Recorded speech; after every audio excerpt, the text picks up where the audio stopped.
Hello everyone, this is Dickerson of the Dickerson Bluegrass talk show. I am here at the Collapse Memorial Festival, aka Camp Fest, 4th annual, brought to you by the Dickerson Productions, one of the finest media companies all around the world, bluegrass and country in this case. I'm here with country artist who loves bluegrass like him, is Pitney. Hey, yeah, great to be here. Thank you for having me. You're welcome.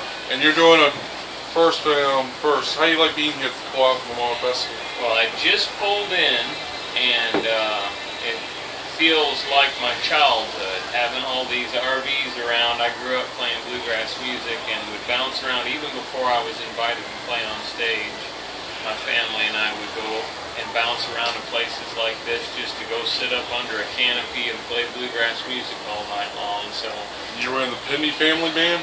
well, yeah, my dad played banjo, and my brother played bass, and I think when we were young, we actually went under the Morgan Daniels band, is what we said. Oh wow. And yeah, so, but it's been a long time since I've been able to travel around and do bluegrass festivals, so it feels really good to be here today. Who's your influences in bluegrass canon and music in general? Oh, there's so many. Tony Rice, J.D. Crowe in the New South, Dale McCurry, Larry Sparks is one of my favorite singers that ever lived. And I don't know, the list just goes on and on and on. And Jimmy Martin, Ralph Stanley, Bill Monroe, and I think all of them have their own unique take and flavor to country and bluegrass music that you can't have one without the others, I guess. You're on Curve Records, right? Yeah, currently. And yeah, I know. Let's talk about your latest album on there. It's entitled Ain't Looking Back. Yeah. Let's talk about that for a little bit. Yeah. So, Ain't Looking Back is the second album that I got to make while being with Curve, and it's something that I'm really proud of and thankful for. I wrote maybe half of the songs on the album, and then went out and found other songs that really spoke to me, which Ain't Looking Back, the title track, is not a song that I was a part of writing, but when I heard it, it just meant the world to me. I was going through a very interesting time in my life where God was encouraging me to let go of my past so that He could show me my future. And so the title track being Ain't Looking Back has a very personal application to my life and growth into the things that God has for me in my music career and in my personal life. There's a whole bunch of other messages along that album, which I think there's 13 or 14 songs. So Yeah, including one of my favorites, a Music Man. yeah.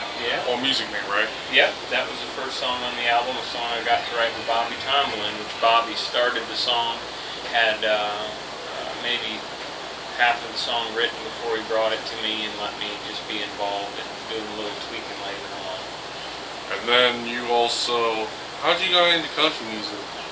Well, I always sang country songs. I told you that I traveled and played bluegrass music, but when I started to play music, I actually had learned a Johnny Cash album. It was one of the very first albums I ever learned, and it brought me to open mic jams in my hometown of Rockford, Illinois. And a lot of bluegrassers came to the open mic jams, and I saw someone playing the banjo, so I picked up the banjo and started playing. And after I'd play country songs on the open mic jam, I'd go down and play the banjo and bluegrass jams. And so the transition to playing country music really wasn't a transition in my life. I'd always loved country songs, good country songs, and as much as I liked bluegrass music. And so there was some people in Nashville that called and said that they thought I could have a shot at playing and singing country music in Nashville, and I thought they were crazy. But I came down and just kept singing, and God opened doors and got to make country records. And now I kind of hunger and thirst to make bluegrass records again too. Yeah. And maybe one day I'll make the bluegrass. And you got bluegrass song on the album, don't you? Old Home Place. Home Place? That was pretty cool though. Yeah, it was cool.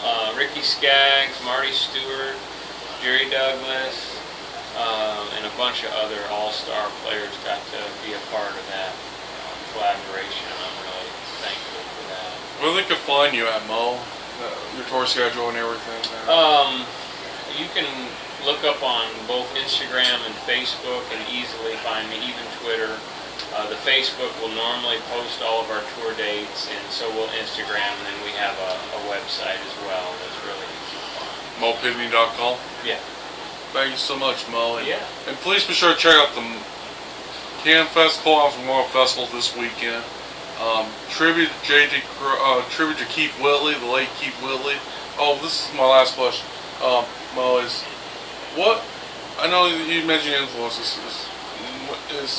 Since you're doing Keith Whitley songs tonight, what is one of your favorite songs you like doing the most when you're at home or on the road? One of my favorite songs? Yeah. A lot of the ones that I do around the house, I do a lot of gospel music around the house. But are you thinking one of my favorite Keith Whitley songs? Yes. Or something like that? I've always liked singing Miami, Miami. I've always liked singing I'm No Stranger to the Rain. I really think it's a hard time for me to narrow it down to one. I've just enjoyed a lot of Keith's music, and whenever the time is right, I sing whatever song I got on my heart, maybe is the way to say it. Yeah, that's correct. And I want to thank Amber Saunders, who's the management of yours, of Mo Pitney's, and for allowing me to do the interview with you, Mo. Yeah. And please be sure to check out Mo Pitney here at Call-Offs Memorial Festival, aka CamFest, with the Keith Whitley tribute tonight, with the Rouse Stanley tribute, J.D. Crowe tribute, and the Keith Whitley Country Years tribute. Thank you so much, Mo. Oh, thank you, brother. Appreciate it. And please be sure to check out Mo Pitney at MoPitney.com. And I'm Evan Dickerson of the Dickerson Bluegrass Talk Show, brought to you by the Dickerson Productions. You folks take care. Talk to you guys soon.